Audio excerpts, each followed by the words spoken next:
অরবিন্দ কেজরিওয়ালের আম আদমি পার্টির জন্য ফের বড়সড় ধাক্কা। আরও একবার সময়সীমা বাড়ালেও দিল্লির রাউস অ্যাভিনিউতে আম আদমি পার্টির সদর দফতর খালি করার নির্দেশ দিয়েছে সুপ্রিম কোর্ট। সোমবার শীর্ষ আদালতের তরফে নির্দেশ দেওয়া হয়েছে আগামী 10ই অগস্টের মধ্যে খালি করতে হবে সদর কার্যালয়। রবিবার রিয়াসি জেলায় একটি মন্দির থেকে ফেরা পুণ্যার্থীদের বাসে জঙ্গি হামলার ঘটনা ঘটে। জঙ্গি হামলার ফলে বাসটি খাদে পড়ে যায়। সূত্রের খবর, সেই ঘটনায় বেশ কয়েকজনের মৃত্যু হয়েছে, জখম হয়েছেন অনেক পুণ্যার্থী। নির্বাচন কমিশনের তরফে ঘোষণা করে বলা হয়েছে আগামী 10ই জুলাই মানিকতলা, রানাঘাট দক্ষিণ, বাগদা ও রায়গঞ্জ বিধানসভা কেন্দ্রে হবে উপনির্বাচন। 21শে জুন মনোনয়ন দেওয়ার শেষ দিন। 24শে জুন হবে স্ক্রুটিনি। 13ই জুলাই হবে ভোটের গণনা। 17ই জুলাইয়ের মধ্যে নির্বাচন প্রক্রিয়া শেষ করতে হবে বলে জানানো হয়েছে কমিশনের তরফে। মন্ত্রিত্ব পেয়েই আশীর্বাদ নিতে দিলীপ ঘোষের কাছে গেলেন বালুরঘাটের সাংসদ তথা কেন্দ্রীয় প্রতিমন্ত্রী সুকান্ত মজুমদার। দিলীপ ঘোষের পা ছুঁয়ে প্রণাম করলেন তিনি। হাতির হানায় অব্যাহত জলপাইগুড়ি জেলার মেটেলি ব্লকে সোমবার গভীর রাতে হামলা চালিয়ে 6টি ঘর ভাঙল হাতি। সাবার করল ঘরে মজুদ খাদ্যদ্রব্য, নষ্ট করা আসবাবপত্র। মেটেলি ব্লকের উত্তর ধূপঝোড়ায় ঘটনাটি ঘটেছে। ডক্টর মনসুখ এল মান্ডাভিয়াকে প্রধানমন্ত্রী নরেন্দ্র মোদীর নতুন মন্ত্রিসভার ক্রীড়া ও যুব বিষয়ক মন্ত্রী হিসেবে নিযুক্ত করা হয়েছে। তিনি মন্ত্রিসভায় অনুরাগ ঠাকুরের পরিবর্তে এসেছেন। মান্ডাভিয়া মোদীর আগের মন্ত্রিসভায় স্বাস্থ্যমন্ত্রী ছিলেন। 2021 সাল থেকে রাসায়নিক ও সারের মন্ত্রী ছিলেন। নতুন সেনাপ্রধানের নাম ঘোষণা করল কেন্দ্রীয় সরকার।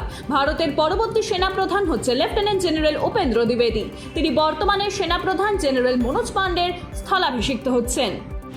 গরমে ছুটির পর স্কুল খুললেও যোগ দিতে পারছেন না বহু শিশু।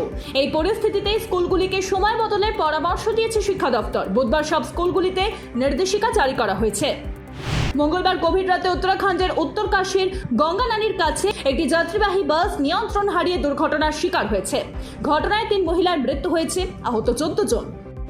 পশ্চিমবঙ্গের 4টি বিধানসভা কেন্দ্রের উপনির্বাচনে দলীয় প্রার্থীদের নাম ঘোষণা করল তৃণমূল কংগ্রেস। শুক্রবার সকালে তৃণমূলের তরফে প্রকাশিত বিজ্ঞপ্তি অনুযায়ী মানিকতলা কেন্দ্রে প্রয়াত সাধন পাণ্ডের স্ত্রী সুপ্তি পাণ্ডেকে প্রার্থী করা হচ্ছে। রায়গঞ্জে প্রার্থী হচ্ছেন কৃষ্ণ কল্যাণী। রানাঘাট দক্ষিণ কেন্দ্রে প্রার্থী হচ্ছেন মুকুটমণি অধিকারী। আর বাগদা কেন্দ্রে প্রার্থী হচ্ছেন মমতা বালা ঠাকুরের কন্যা মধুপর্ণা ঠাকুর। প্রবল বৃষ্টিতে ধসের জেরে আবারও বিপর্যস্ত উত্তর সিকিম। পরিস্থিতি এতটাই খারাপ যে গোটা দেশের সঙ্গেই যোগাযোগ বিচ্ছিন্ন হয়ে গিয়েছে পর্যটনের জন্য বিখ্যাত লাচুং, লাচেন সহ বহু এলাকার। বহু পর্যটকের আটকে পড়ার খবর মিলছে। বিপর্যয়ে ইতিমধ্যেই প্রাণ কেড়েছে 6 জনের। ফের সমুদ্র স্নান করতে নেমে তলিয়ে গেল এক পর্যটক।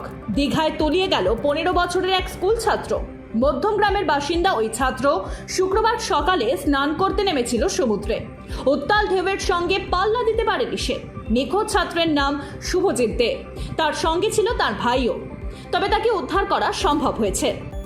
পার্থ চট্টোপাধ্যায়ের আরও বেশ কিছু সম্পত্তি বাজেয়াপ্ত করল কেন্দ্রীয় তদন্তকারী সংস্থা। নিয়োগ দুর্নীতি মামলার সূত্র ধরেই কলকাতার পাটুলি সহ বেশ কয়েকটি জায়গা থেকে তার জমি বাজেয়াপ্ত করা হয়েছে বলে খবর ইডি সূত্রে। জম্মুতে তাপপ্রবাহের পূর্বাভাস জারি করল আবহাওয়া দফতর।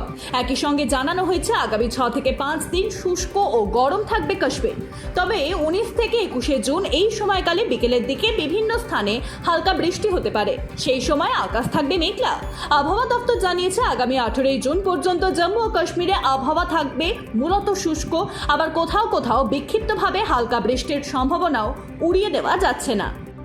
ভারতের জাতীয় রাইফেল অ্যাসোসিয়েশন মঙ্গলবার প্যারিস অলিম্পিকের জন্য 15 সদস্যের ভারতীয় রাইফেল এবং পিস্তল স্কোয়াড ঘোষণা করেছে। 2 বারের অলিম্পিয়ান মনু বাকরি একমাত্র ক্রীড়াবিদ যিনি মহিলাদের 10 মিটার এয়ার পিস্তল এবং মহিলাদের 25 মিটার পিস্তলে অংশগ্রহণ করবেন।